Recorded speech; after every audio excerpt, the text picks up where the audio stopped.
Hola, bienvenidos a Adulteando en un nuevo capítulo.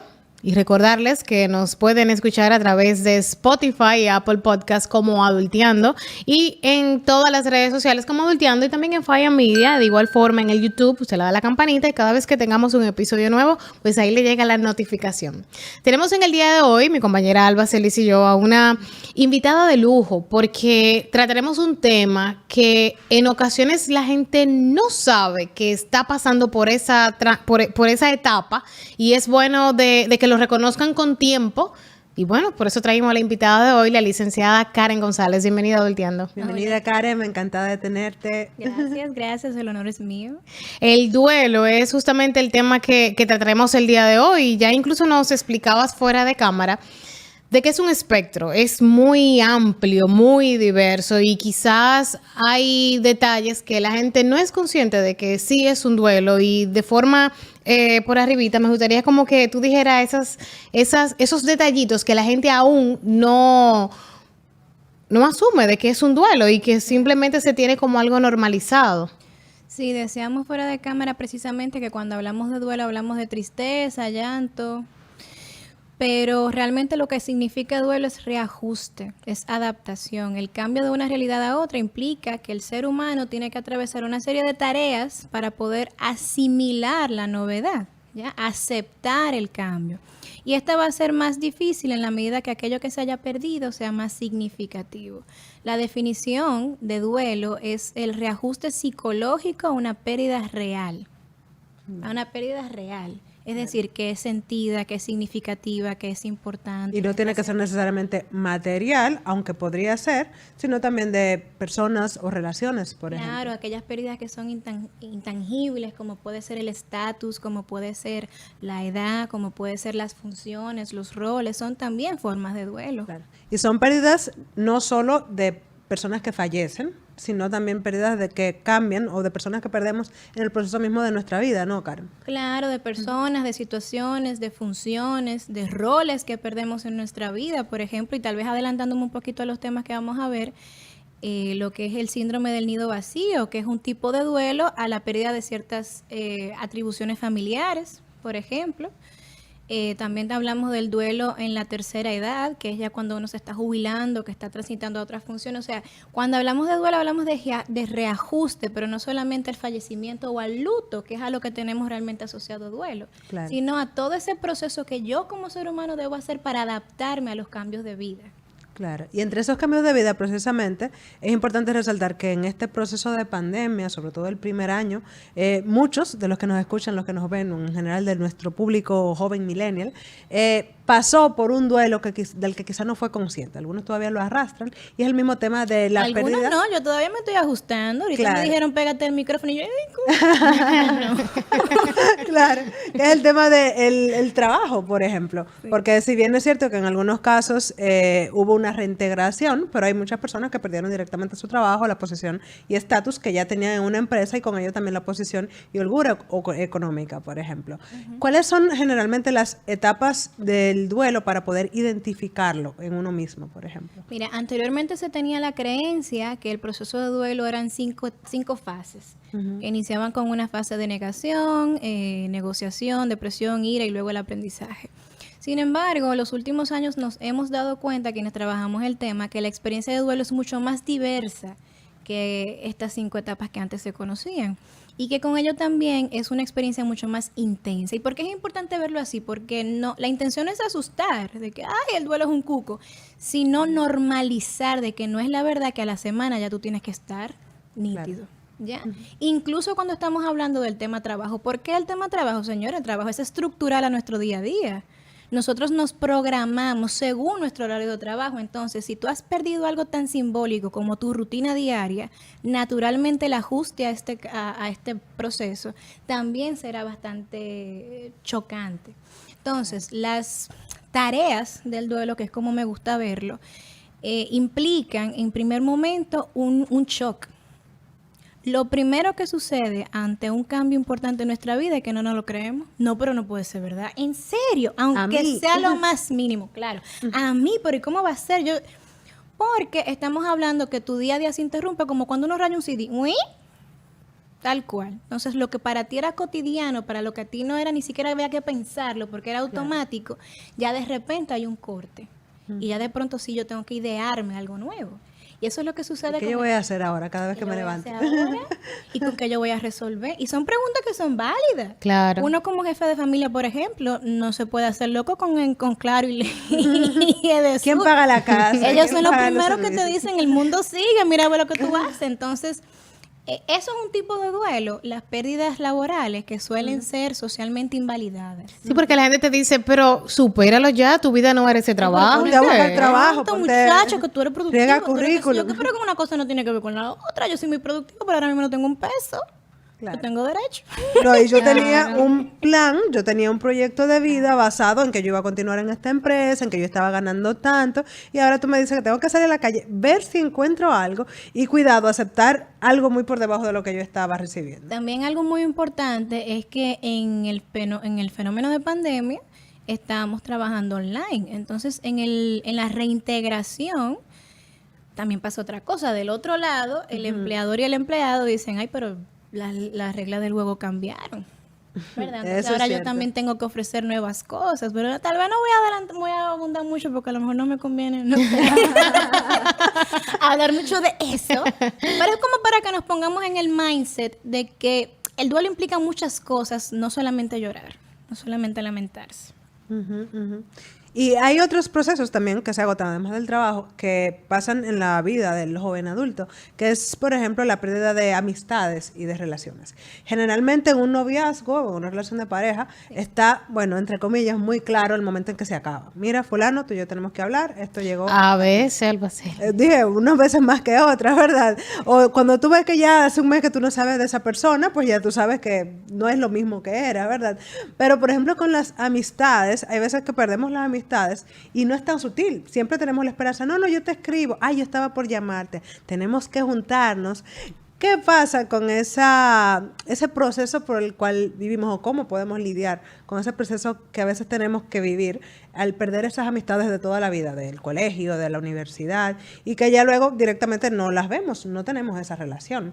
Es una pregunta capciosa. La verdad no hay respuesta fácil. Es un gancho, ¿eh? Este es el momento. De que en verdad no la ayuda agarraste. Es un gancho. Porque fíjate, las relaciones son dinámicas todas, ¿ya? Y más aquellas relaciones que son de larga data, que tú la conociste, qué sé yo, en el bachillerato. Los cambios de vida, como son casarse, tener hijos, vivir en el extranjero, etcétera, van a hacer que la dinámica relacional tenga un impacto. Y eso puede afectar la cercanía, la distancia, y no necesariamente esos cambios en proximidad implican que la relación haya terminado. Claro, sino que cambian.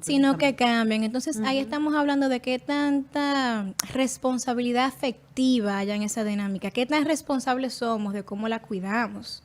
Okay. Y eso es en ambas partes. Y eso es de ambas partes. Oye, te siento esto, te siento distante, no, y qué sé yo, ese tipo de cambio. Ahora bien, si esta conversación se tuvo, si esta confrontación se tuvo y la relación de todas maneras ha perdido calidad, o tú por otra parte ya no te sientes conectada, ya no sientes afinidad a esa relación, pues entonces sí estás haciendo un duelo porque estás lamentando lo que la relación en algún momento fue y lo que en algún momento dio. Claro. ¿Ya?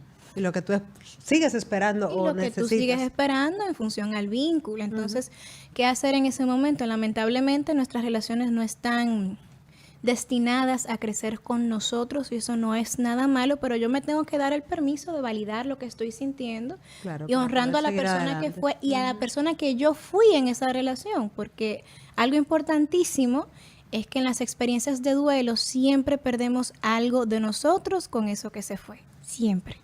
Wow, son como palabras fuertes. Y eso de que dices de honrar a quien fui y honrar también esa relación, en ocasiones no se tiene de parte y parte. Y en algunos momentos pasa con esas amistades del colegio, que quizá en esos momentos que uno recuerda con muchísimo cariño, de todas las cosas que uno hacía en el colegio, uno ha evolucionado y quizá no tienen el mismo ambiente, quizá ya no tienen las mismas conversaciones en común y llega un momento donde uno puede sentirse culpable de, óyeme, pero ¿por qué yo no pongo el suficiente esfuerzo para yo tratar de continuar con esa amistad que me hacía sentir muy bien cuando yo estaba en el colegio? Sin embargo, ya ahora adulta, no siento esa conexión pero tu mismo entorno comienzan a ponerte a unos cuantos tags de, ay, que tú quizá te crees mejor, que por eso no quieres seguir la comunicación con tu amiga o con tu amigo. Tú sí te engreída, tú te crees gran cosa. Entonces, ¿cómo uno lidia con eso? Ok, yo voy a honrar a quien fui.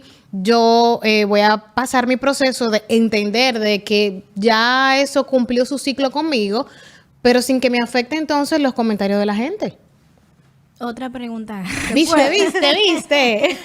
Se puede. Aprovechar. A ver, mira, yo desde mi experiencia personal te puedo decir que lo más difícil de un duelo son los indolentes. Los comentarios, que en África están porque tú, que hay gente que no come. O sea, siempre aparece un gracioso intentando mejorar la situación, haciéndote sentir culpable. No entiendo por qué sucede, pero sucede. ¿Qué hacer ante esos comentarios? Realmente no existe un antídoto a cómo tú haces que el comentario te afecte menos, porque te afecta porque tú sabes que es verdad, y no es verdad que tú eres malo, no. Es verdad que tú estás perdiendo algo valioso y eso es lo que te están haciendo ver, ¿ya? Y eso duele, y por eso es duelo, por eso es reajuste, por eso implica tanto esfuerzo en quien está cambiando, en quien está sacando su mejor versión, en ser disciplinado con uno mismo, en ser empático con uno mismo, en ser respetuoso con uno mismo, porque en un duelo no podemos cumplir expectativas. Mucho tenemos con nuestro propio dolor, con nuestra propia batalla, como para también estar cayendo en gracia. Estar con una sonrisa mientras sufrimos, básicamente. Es muy doloroso, incluso déjame decirte que yo como terapeuta en duelo, tú escuchas comentarios de personas que tal vez han perdido un hijo, un cónyuge, un familiar, y tú escuchas cosas que son con una buena intención y tú intentas recordarte eso, pero son también muy desalmados. Claro. Como tú deberías estar agradecido por el tiempo que tuvo aquí o cosas como eso. Señores, no es el momento de... Bueno, el que le dicen a las mamás, tú vas a tener otro hijo. Tú vas a tener otro hijo, ¿ya? O por lo menos no sufrió. Es que en un proceso de duelo nunca hay un por lo menos. No importa que se esté perdiendo. Si la persona lo está perdiendo, ya significa de valor, ya significa un reajuste, un impacto emocional. Y lo mejor que se puede decir en esos momentos es yo estoy contigo. Y ya. O no diga nada. No diga nada, abraza y ya. No diga nada, quítese del medio. Pero no le suma el dolor al dolor. Claro. Sí. Karen, hay un tipo de duelo, un tipo de proceso de duelo que realmente he ido aprendiendo en los últimos años, una parte por experiencia personal, otra parte por leer precisamente las personas que se animan a compartir sus vivencias, y es el tema del embarazo. Y aquí no estamos hablando de que se pierda un embarazo, sino de que al quedar embarazada, una nueva madre, una madre joven, por ejemplo, y de hecho hay algunas influencers que han compartido su experiencia en ese sentido, de repente tú te pones triste, no porque tú no quieras esa vida que se está generando dentro de ti, sino porque, por un lado, quizá tienes miedo a lo que te estás perdiendo de ti misma, por ejemplo, estás perdiendo lo que fuiste, un poco de tu identidad, como incluso señalabas ahorita, y de repente tu vida va a cambiar. Eso es inevitable y es seguro. Entonces, en ese sentido, precisamente los detractores o los haters o las personas que no lo comprenden, precisamente empiezan a hacer los comentarios, pero ¿por qué tú estás triste? Si lo que viene es bueno, si lo que viene es una bendición, si tú tienes que apreciarlo. Y eso es cierto. Pero igual también la persona tiene que pasar por su proceso de duelo. Yo digo que quizá una mujer pasa por los 9 meses de embarazo, no necesariamente porque... Bueno, también por el desarrollo físico del bebé, pero también porque debe de prepararse mentalmente para lo que viene, por ejemplo. ¿Qué tú dirías en este sentido? Para lo que viene, no para lo que es, porque la que ha atravesado un embarazo sabe. Y uno no quiere quejarse más, pero... No te quiere quejar, pero ya tú no te gobiernas, que si los malestares, que si no duermes, que si la incomodidad. El agotamiento general. El agotamiento. ¿Tú sabes qué es lo que pasa? Que esta sociedad moderna valora los resultados, pero no el proceso, porque todo el mundo tiene tatuado ahí resiliencia. Todo el mundo sí. Es el tatú de moda. Claro. Ahí, porque no en otros sitios. Ahí, yo soy resiliente, pero nadie quiere atravesar un duelo, nadie quiere adaptarse, nadie quiere asimilar, nadie quiere entender lo que realmente implica ser resiliente, porque para yo poder superar las adversidades, yo tengo que estar en la adversidad. Yo tengo que sentirme en adversidad y yo tengo que desarrollar los mecanismos adaptativos para superar esta adversidad. No la peor, la mía.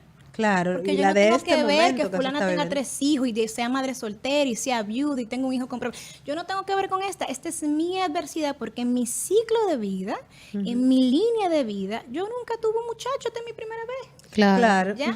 Y si tuve un muchacho, yo nunca había tenido un muchacho, había estado embarazada teniendo 2 muchachos en mi cama. Sea Entonces, esperado, sea no esperado, esta es un mi proceso. primera vez o este es mi peor momento y yo tengo el derecho legítimo a procesarlo y adaptarme a él como yo pueda. Tu realidad. Mi realidad, mi cambio de realidad, de hecho, porque volvemos para atrás y es que el duelo es un ajuste a lo que para mí era automático, para lo que a mí era conocido, para lo que a mí era predecible y ya esa dinámica cambió. ¿Ya? Ahora yo tengo que adaptarme a algo nuevo, ahora yo tengo que adaptarme a algo desagradable, ahora yo tengo que adaptarme a algo desconocido, a lo que sea, que implica un esfuerzo extra para mí. ¿Ya? Y por eso es que es tan importante dejar que el otro viva su proceso como puede y como le dé la gana. Claro. Porque en el duelo no hay forma incorrecta de adaptarse. Es que no hay forma incorrecta de adaptarte a tu propio dolor, a tu propia historia. Karen, pero ¿y la gente que uno siente que se queda como estancada? Pasa el tiempo, ya sea en una relación de amistad que perdió, en una relación amorosa que perdió, en un ser querido que perdió, en cualquier pérdida, pero tú sientes que no avanza y pasa el tiempo y sigue ahí. ¿Hasta qué momento uno puede decir, espérate, que ya esto no es saludable?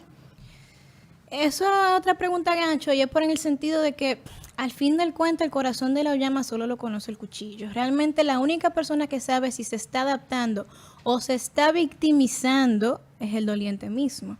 Todavía al día de hoy las corrientes teóricas que tratan el duelo no han ni han podido estandarizar un tiempo tope de cuándo se debe procesar una pérdida. Al día de hoy no se tiene, por el hecho de que la experiencia de duelo es muy única, completamente subjetiva. Sin embargo, obviamente sí hay maneras de darse cuenta cuando una persona está teatralizando el dolor a cuando lo está padeciendo realmente. ¿Ya? En tal sentido, cuando alguien saca ganancias del dolor, no es un duelo, es un tigre. Ya, es un negocio, aprovechado, básicamente. es un manipulador y listo eso, ¿eh? Entonces, manipulador hay a cada rato y Claro. ¿qué haces con eso? Aprende a vivir con ella y ponerle límite. ¿Y en qué momento, Karen? No, es verdad, es como... Tengo un trago de agua, así es la realidad, porque eso es lo que hay. Hay dolor, pero también hay manipulación. Claro, pero es difícil hacer esa diferencia de ya cuando... No, y sin pasar por insensible también. Claro, porque ahí tú puedes pasar por insensible, como, pero tú no estás respetando mi dolor. Bueno, tú puedes pasar por insensible por otra palabra que empieza por P. Sí, sí. Karen, ¿y cuándo podemos reconocer cuándo quizá debemos de desarrollar o buscar más el desarrollo de esa capacidad de resiliencia o cuándo debemos buscar ayuda profesional? Excelente pregunta. Para aquella persona que esté atravesando o sobreviviendo a un duelo, ¿cómo darte cuenta que es el momento de buscar ayuda? Yo creo que si ya tú has agotado tus recursos en cuanto a poder llegar a ser funcional, a tener una rutina, a volver a reintegrarte en tu día a día y estás sintiendo dificultades, es el mejor momento.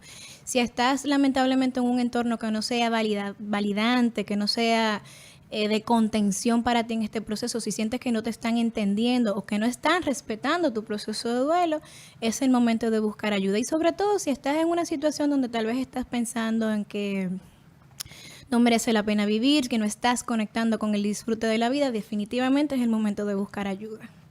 Y si no son ninguna de las anteriores, pero igual te quieres dar la oportunidad de estar acompañado con un profesional que te pueda dar las herramientas sin tener que llegar a esos puntos, también siéntete bienvenido de hacerlo. Okay. El duelo es un fenómeno humano. Okay. Humano. ¿Hay algo que uno a nivel personal puede hacer con uno mismo para ayudarse también en ese sentido? Claro, en el proceso de duelo, como decíamos, se está cambiando de realidad. Yo recomiendo no hacer más cambios. Esto pasa muchísimo, lo veo a cada rato, que terminan una relación y quieren empezar un diplomado, el gimnasio. No, mira, lo primero El es corte ir de al cabello, gimnasio. que viene seguro. Teñirse el cabello. Cortarlo. Color y tinte, tijera y tinte vienen seguras. ¿Quieren tirarle el plato a la casa? No. Váyanse al paso, un cambio a la vez. No, esto de estar ocupado para no pensar es lo peor que tú puedes hacer en un proceso de duelo, porque tú como quiera vas a pensar de noche, entonces no vas a dormir. No lo hagas. Y el corte te va a saber mal. Y no cojas tú mismo la tijera. Todo el mundo se Esas dio pollinas que se hacen. No, suelta la tijera. Por favor, no te tiñas. Mantén rutinas, eso sí, sumamente importante, mantener una rutina lo más estructurada posible, que implique tiempo para descanso, para comer y para asearse. Pareciera basiquísimo, pero uno cuando está atravesando un dolor importante, realmente esto lo subestima y lo desentiende. Y sobre todo, y sumamente importante, rodéate de personas que confíen en ti y no necesiten detalles. Súper importante, una persona en duelo es una persona vulnerable y expuesta, porque en ese momento tú dejas de ser Karen y te conviertes en la que se dejó de fulano, la que la botaron, o a la que se le murió la mamá. Claro. Y en ese momento tú te conviertes en un chisme andante. Entonces, elige muy bien a las personas que te van a acompañar en este proceso. Personas que no necesiten alimentar su morbo, personas que no necesiten alimentar su ego, que pareciera mentira, pero hay muchos. Claro. Que se alimentan de tu vulnerabilidad, y valida la experiencia, valida lo que sientes, valida lo que estás sobreviviendo, ¿ya? Y esas son herramientas para poder llegar a una fase de resolución sana del duelo. Okay. Mira, esa parte ahí es súper importante, porque en ocasiones gente que son lejanas a uno se acercan cuando uno está pasando por algún tipo de duelo, algunos sí de forma muy genuina para acompañarte. Y te ayudan de una forma que no te esperabas. Claro, incluso te sorprende que mira, no esperaba que fulana o fulano fuese tan empática con mi situación y estuviese ahí como en los momentos que yo más lo esperaba. Sin embargo, también se da el fenómeno de que personas que tú pensabas que iban a estar ahí para ti en todo momento 24/7 se alejan. Y tú vives entonces el proceso, un doble proceso, el que estás pasando más el dolor de fulano no, o fulana no me vino a ver, fulana no me está acompañando. Y luego comparten todas tus confesiones o todos tus comentarios, como si fuera la comidilla del día, que también te hace aislarte más. Ahí, es algo que yo menciono mucho, que hay un antes y un después del proceso de duelo. Y es que lo que es chocante no es solamente despedir aquello que has perdido, despedir aquella relación, aquel familiar, también es despedir la vida como tú la conocías, porque tú pierdes mucha inocencia en el proceso de duelo. Es que el dolor te abre los ojos a todo. Y a veces es eso lo que puede resultar más intenso de toda la experiencia. Y precisamente por eso es que también hay personas que buscan escapar del dolor y no pensarlo y no vivirlo, sin darse cuenta que al mismo tiempo también están atrofiando su desarrollo. ¿Lo alargan entonces el dolor? No. Lo alargan.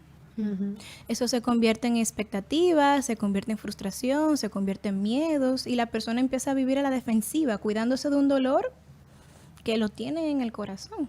Y la gente que no, sumado a eso, de quizá hace actividades para no sentir dolor, pero hay gente en particular que tú lo ves y es como si no tuviesen pasando el proceso. Tú sabes que tienen dolor, pero no hace ningún tipo de manifestación que uno suele asociar con el luto. Dígase, no es que estés siempre llorando, pero por lo general tú estás triste, tú tuviste una pérdida y tú incluso logras identificar como, bueno, es que perdió una gente y por eso está triste. Pero hay gente que se queda como que nada ha pasado. Sí. A nivel interior, o sea, eso es normal. Hay gente que en verdad sí es que vive su proceso o es que sigue entonces la etapa de negación de no voy a sentir dolor para no sufrir. Hay muchísimas cosas que pueden estar pasando allí. Lo primero, hay diferencias importantísimas en cuanto al género y a la manifestación del duelo. Sí, hombres realmente. Y mujeres no hacen el mismo proceso de duelo. Y no se les permite socialmente tampoco. Socialmente sí se les permite. ¿De qué forma? Resolviendo. Resolviendo. Pero a ver, te explico algo, mira. La expresión del duelo en un hombre suele ser por lo regular, esto no es una ley, suele ser más reservado, más callado, más reprimido, ¿ya?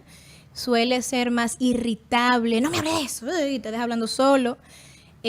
Suele ser mucho más evasivo, suele enfocarse más en la parte práctica de qué puedo resolver, qué puedo hacer, ¿ya?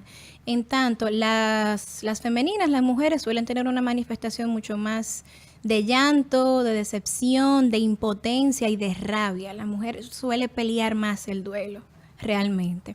Ahora, ante la pregunta esta, y sucede mucho, por ejemplo, en parejas de esposos que hayan tenido una pérdida. A veces frustra mucho y déjame decirte un dato, alrededor del 60% de parejas que pierden un hijo, ya sea un primer embarazo, suelen divorciarse al primer año de la pérdida. Oh, wow. Porque el proceso de duelo y su intensidad desata ciertas cosas como culpa, luchas de poder, una situación tremenda. Y es precisamente porque la manifestación abierta del duelo no es igual ni siquiera dentro de los miembros de una misma familia. Cada quien va a tener una expresión del duelo muy distinta. ¿Y por qué? Bueno, porque hay personalidades distintas, porque hay creencias distintas, porque hay un vínculo con aquello que se ha perdido que es diferente. Hay culturas distintas, ¿ya? Por ejemplo, creencias budistas y de otras manifestaciones orientales tienen una creencia sobre la muerte que no tenemos los occidentales. Entonces, todo eso, a la hora de la verdad, influye en cuanto a la expresión del duelo. Lo que nunca podemos nosotros es dudar de lo que el otro está sintiendo, porque no hay humanamente ninguna manera de saberlo. No hay una regla. No hay una regla y como dije ahorita, el corazón de la llama lo conoce el cuchillo. El que sabe qué tan genuino está haciendo y qué tan responsable está haciendo con su proceso, al final es uno mismo. Y las consecuencias para uno mismo también. Y las consecuencias son para uno mismo. Esto de que llora para que te sientas bien, eso es innecesario porque si yo no tengo confianza, pero yo tengo que llorar ante tuyo, no. Pero eso es también parte del morbo de la muerte, donde lamentablemente tenemos que vivir mucho de lo que sufrimos un duelo. Mira, yo recuerdo una vez que fui al funeral de una persona y nadie estaba llorando. Y fui con una compañera y, o sea, yo vi que nadie estaba llorando, pero para mí como que no me generó impacto. Yo soy muy, muy, muy sensible, quizás más de lo normal. Y me encontré raro que salí y no lloré, porque cuando veo gente llorando, yo me voy en una sin saber por qué están llorando, pero yo soy así. Pero nada. Pero lo bueno es que yo lo admito, ¿verdad? Y soy consciente de eso. Eres responsable. Soy responsable de mis sentimientos y de lo que pasa conmigo. La cuestión es que salimos y yo no salí tampoco con esa efervescencia de tristeza que suelo tener. Y cuando íbamos saliendo, mi compañera me dice, ay, pero ahí nadie estaba llorando. Pero eso era que era mala, la doña era mala y por eso que nadie está llorando. Y yo me quedé, oh, wow, yo no lo percibí de esa forma. Yo quizá lo percibí, o sea, que cuando la gente son religiosas, viven también el duelo de un proceso diferente. Claro. A los que no son. Y yo no sentí ese ambiente ni pesado, ni nada por el estilo. Sin embargo, fíjate cómo ella se tornó en esa situación. Ella vio morbo. Y ojalá que me esté viendo, porque se lo dije incluso a ella misma el comentario. Ella vio morbo. O sea, ella quería llegar y encontrar la situación normal, que es gente llorando, gente quizá hablando muy alto, recordando cosas. Y no, para nada fue eso. Entonces, qué lamentable que muchas de las personas que a veces van a acompañarte a ese momento ven o esperan ver situaciones, a todos aquellos en situación vulnerable y no quizá en el proceso que esa familia sí estaba viviendo porque lo vio desde una perspectiva religiosa y quizá también tiene otro tipo de conexión con el duelo. Correcto, ¿no? Y vamos, yo no sé si puedo decir nombre, pero imagínate la experiencia del duelo en Funeraria Blandino Lincoln. Claro. Blandino Herrera. Claro. Es diferente. Claro. Y en los momentos también, porque a veces sí, la muerte... ¿Ustedes han ido? No he ido a Herrera, pero sí he ido a otra. Mala, que búscale un berrón, que no sé sí. cuánto. Y son expresiones culturales del duelo que no tienen absolutamente nada que ver con el fallecido, tienen que ver con el doliente. Pero mira, ahí eso me genera curiosidad. Ay, incluso, mira, Karen, yo pensé que iba a ser una pregunta como rara y mira, qué bueno que tú la pones ahí en el tapete. Esa gente que a veces no son tan cercanas a la familia, que le da igual que se pone mal. Que baja a los velorios a llorar, aunque no conozca el mundo. Pero ¿y por qué eso? Y entonces en otro tipo de funeraria, como la que acabas de mencionar, la gente como que un poquito más reservada, llora para sí misma, no hace tanto estruendo. No tiene que ver con que se quiera o no se quiera, es que tiene que ver con las características del doliente, de sus creencias, de su nivel educativo, de su religión, de sus elementos de personalidad. Eso es una manifestación de mi experiencia. Precisamente por eso cuando hablamos de duelo estamos hablando de algo que es completamente subjetivo, es individual, es exclusivo. Y a nosotros los terapeutas nos hace muy difícil estandarizar la respuesta del duelo. O sea, un duelo normal tiene que tener esto y esto. Realmente sería mucho más fácil para ustedes si fuera tan pero una cosa cuantitativo. Impresionante, pero el ser humano... Mira, tú lo que tienes que hacer es esto y esto y ya, problema resuelto. Multimillonaria al tiro, pero no. No funciona así. Y vuelvo a lo mismo, la expresión del duelo tiene que ver más con el doliente que con lo que se ha perdido. No es porque yo perdí 1 millón, no es porque yo perdí mi trabajo. No. Es porque lo estoy perdiendo yo. Y así es como fulana de tal responde ante ese evento. ¿Ya? Esto de que vayan acompañantes a criticar, a comentar, a prejuiciar, a comparar, que eso es tremendo, es lo que te decía ahorita, que la parte más difícil de un duelo son los indolentes. Porque no es su dolor, porque no es su proceso y al no entenderlo no lo respetan. Y verlo desde fuera te da otra forma de cortarlo, por ejemplo, de seccionarlo. Bueno, mira, de verdad que es todo un espectro el duelo. Karen, para todos aquellos que sienten que necesitan un acompañamiento por algún momento que estén pasando en su vida, ¿dónde pueden encontrarte? Sí, me pueden contactar al Centro de Atención Integral Lotus, que es el centro que presido, al 809-851-1386 y al 809-745-5058. ¿Y en las redes sociales? Me pueden conseguir como Karen González C. Estamos a la orden, trato mucho este tema de duelo precisamente, entre otros. Muy bien. Gracias, Karen, nuevamente por compartir tu conocimiento y arrojarnos también luz de qué debemos hacer o identificar al momento de pasar por el proceso y superarlo sobre todo. Gracias a ustedes, chicas. Hasta la próxima. Bueno, y nuevamente recordarles seguirnos a través de las redes sociales como Faya Media. Estamos como Adulteando. Estamos en Apple Podcast. Estamos en Spotify. Estamos en YouTube como Faya Media. Estamos en todos los lados. Así que si usted no nos escucha, es porque usted no está adelante con toda la parte digital. Y nada, será hasta la próxima.